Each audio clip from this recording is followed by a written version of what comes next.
সুবা missing হয়েছে এরকম একটা সকালে আমরা একটা তথ্য পেয়েছিলাম ঢাকাতে তথ্য পাওয়ার পরে আমরা ওখানে ইয়াতে পাঠাই, আমাদের অফিসার ফোর্স পাঠানোর পরে আমরা জানতে পারি তারা আসছে এখানে, বাট ওই সময় তারা লুকায় যায় আর কি পাশের বাড়ি আশেপাশে কোথাও। ওনার বাবাকে যে আর কি সুবার যার সাথে চলে আসছে মমিন, তার বাবাকে আমরা নিয়ে এসে জিজ্ঞাসাবাদ করি। তারপরে একবারে জানতে পারি যে সে এক পাশের বাড়িতে আছে, ওখানে যাই। র্যাবের একটা টিমও ছিল ওখানে, ওরা আগের থেকে কাজ করছিল ইয়ার জন্য। পরে আমরা যৌথভাবে উদ্ধার করি, তারপরে ওখানে জিজ্ঞাসাবাদ করি। ওখানে কিছু আপনাদের সাংবাদিকরাও ছিল, তারা লাইভ প্রোগ্রামও করে।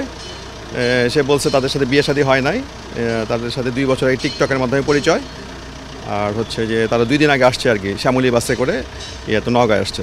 এই মোটামুটি বক্তব্য। এখন র্যাব জিজ্ঞাসাবাদ করছে, তারপর আমরাও জিজ্ঞাসাবাদ করেছি। র্যাবের সিভিল টিম আছে, তারা জিজ্ঞাসাবাদ করতেছে। এরপরে এ বিষয়ে পরে জানো অপহরণের বিষয়ে আমরা এখন পর্যন্ত কোনো তথ্য পাইনি, এটা জিজ্ঞাসাবাদ করার পরে তারপর জানানো হবে। এটা মমিন হচ্ছে এখানে বাড়ি নওগাঁ, আরজি নওগাঁতে বাড়ি। ওরা হচ্ছে ঢাকাতে হচ্ছে সে গুলিস্তানে একটা কাপড়ের দোকানে কাজ করে, 7,000 টাকা বেতন পায়। উনি একটা দোকানে কাপড়ের দোকানে কর্মচারী আর কি। এই ওই যে বললো টিকটকের মাধ্যমে পরিচয় হয়েছে। মেয়ের বাড়ি হচ্ছে বাকেরগঞ্জে, এখানে তার ফুপুর বাড়িতে থাকে মোহাম্মদপুরে, ওই বাড়িতে এসে থাকে আর কি।